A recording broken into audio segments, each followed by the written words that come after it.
So, in today's video, we are talking about abs palsy. इससे पिछले video में इस चैनल पर जो हमने अपलोड की है वो थी क्लम केस पैरालिसिस के बारे में। तो ये सेकंड जो मोस्ट क्लिनिकल जो होता है किसका, ब्रेकियल प्लेक्सिस का, वो होता है एब्स पैल्सी। देखिए अब एब्स पैल्सी के अंदर हमें क्या क्या जानना है, बस हमें देखिए सिंपल सा फंडा है। जो चीज़ें हमें फोकस करनी है, जो पढ़नी है, केवल उन्हीं चीज़ों पे हम फोकस करेंगे। हमने स्लाइड्स के अंदर सिर्फ वही चीज़ें इंक्लूड की हैं जिन चीज़ों पे हमें सबसे ज़्यादा ध्यान देना है। चलिए, तो आज के वीडियो का टॉपिक होने वाला एब्स पाल्सी। शुरू करते हैं आज का video. Abs palsy, site of injury is abs point. Abs point कहाँ होता है ये आपको पता होना चाहिए। एब्स पॉइंट होता है जब आप ब्रेकियल प्लेक्सिस पढ़ते हैं, ये होता है आपके अपर ट्रंक में। ठीक है, अपर ट्रंक में ये ऐसा पॉइंट होता है जहाँ पे 6 nerves meet here and situated in upper trunk of brachial plexus. ठीक है, यहाँ पे 6 नर्व आके मीट करती हैं। देखिए जब आप ब्रेकियल प्लेक्सिस पढ़ते हैं, उसका अपर ट्रंक पढ़ते हैं, तो वहाँ से C5 C6 तो आती है।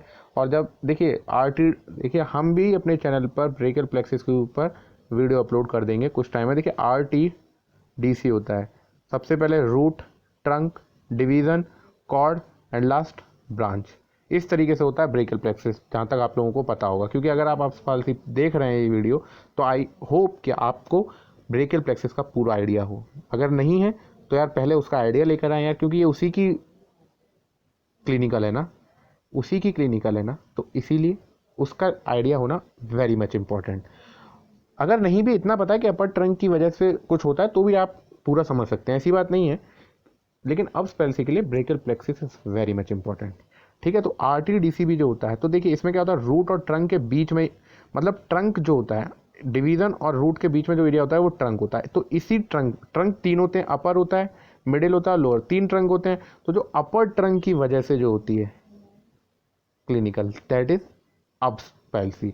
और एब्स पाल्सी की जो साइट ऑफ इंजरी होती है वो एब्स पॉइंट। अब वो एब्स पॉइंट कहाँ प्रेजेंट होता है, वही अपर ट्रंक में प्रेजेंट होता है। ठीक है, और अपर ट्रंक में यहाँ पे आके 6 नर्व्स आके मीट करती हैं इसी पॉइंट पे। वो कौन कौन सी 6 नर्व्स होती हैं वो आपको इस वीडियो के कमेंट सेक्शन में लिखना है।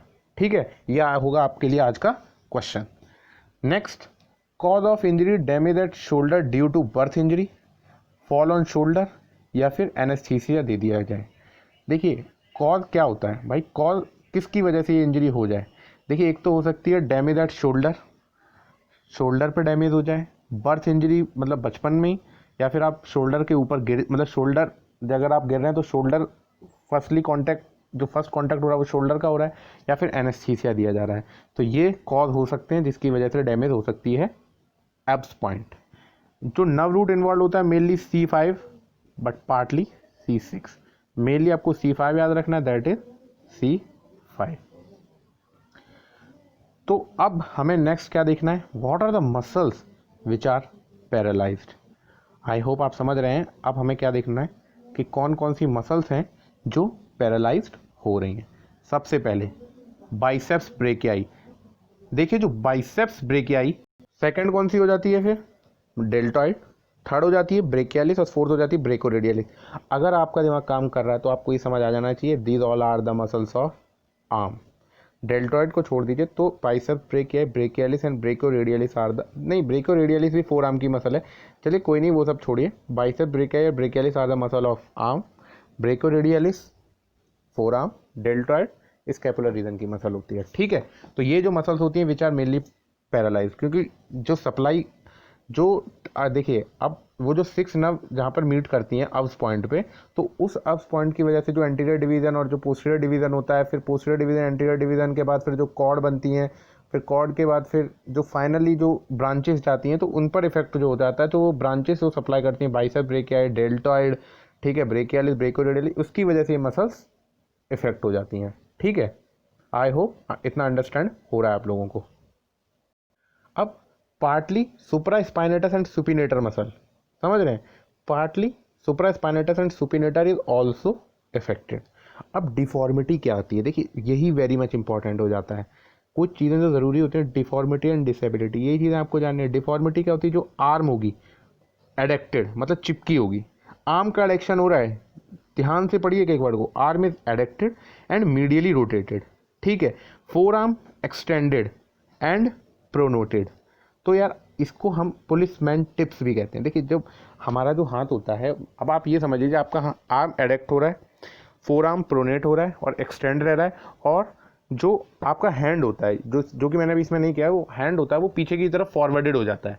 तो जो पुलिसमैन टिप्स इसलिए इसको कह देते हैं क्योंकि जो पुलिस में जब कभी भी हमारा कोई चालान काट देता है तो पुलिस वालों को हम इसी तरीके से पैसा देते हैं, तो इसलिए वो पुलिसमैन टिप्स, वो मतलब जब हम उसे पैसा देते हैं तो वो इस तरीके से लेता है, तो इसलिए हमको पुलिसमैन टिप्स पॉलिसी भी कह देते हैं। तो डिफॉर्मिटी आर्म एडेक्टिविटी, ये चीज़ बहुत ज़्यादा इंपॉर्टेंट होती है। जब आप वाइवा देने जाते हैं तो एग्जामिनर आपसे बोलता है भाई डिफॉर्मिटी क्या होती है, तो आपको एक एक चीज़ बतानी होगी। Arm एडेक्टेड, medially rotated, four arm pronated and extended. ठीक है, जब आप इतना बताएंगे तो वो खुश हो जाएगा और आपको नंबर दे देगा यार। वाइवा में सिर्फ कुछ चीज़ें आपको पता होनी चाहिए ना जो आपको उन्हें बतानी है। डिसेबिलिटी, डिसेबिलिटी क्या होगी? Adduction and lateral rotation of arm is lost. क्या क्या नहीं हो पा रहा है भाई? एबडक्शन नहीं हो पा रहा है, लेटरल रोटेशन नहीं हो पा रहा है। हमका भाई जो चीज़ हो गई तो उसकी अपोजिट चीज़ नहीं हो पाएगी ना यार। एडक्शन हो जा रहा है, हो गया, वो तो परमानेंटली हो गया ना पॉलिसी में, तो वो तो चीज़ हो हट ही नहीं सकती। अब एडक्टेड हो गया तो एबडक्टेड नहीं हो सकता, और दूसरा अब मीडियली रोटेटेड हो गई है आम, तो अब लेटरल रोटेटेड नहीं हो पाएगी। ठीक उसी तरीके से फोर आर्म में फ्लेक्शन एंड सुपिनेशन लॉस्ट हो जाता है। भाई ऊपर हमने क्या देखा, फोर आर्म का एक्सटेंशन और प्रोनेशन हो रहा है, तो इधर फ्लेक्शन एंड सुपिनेशन नहीं हो पाएगा। और at last biceps and supinator में जर्क लॉस्ट हो जाता है। क्या? बाइसेप्स एंड सुपिनेटर में जर्क लॉस्ट, वहाँ पे जर्क प्रेजेंट नहीं होता।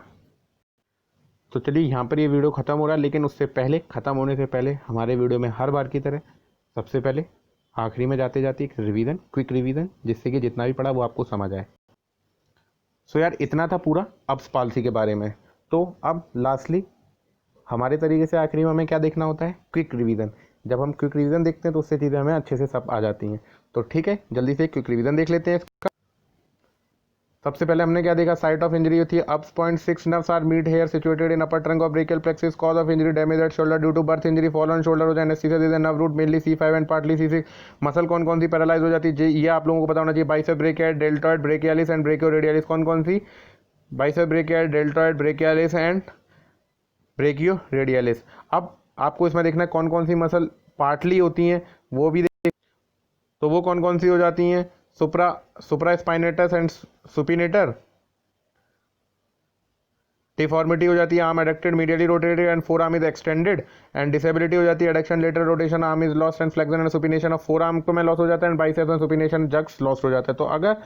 तो ये था आज का पूरा वीडियो किसके बारे में? अब्स पॉलिसी के बारे में, which is very much important clinical about brachial plexus. तो अगर आपको ये वीडियो पसंद आए तो इस चैनल को लाइक करें, अपने दोस्तों के साथ शेयर करें और इस चैनल को सब्सक्राइब करें। और अभी तक आपने अगर इस चैनल को सब्सक्राइब नहीं किया तो इस चैनल को सब्सक्राइब करें और बेल नोटिफिकेशन याद से ऑन कर लें, ताकि जो भी वीडियो हमारे चैनल पर आएगा वो आप तक सबसे पहले पहुंच जाएगा और आप उसको देख पाएंगे।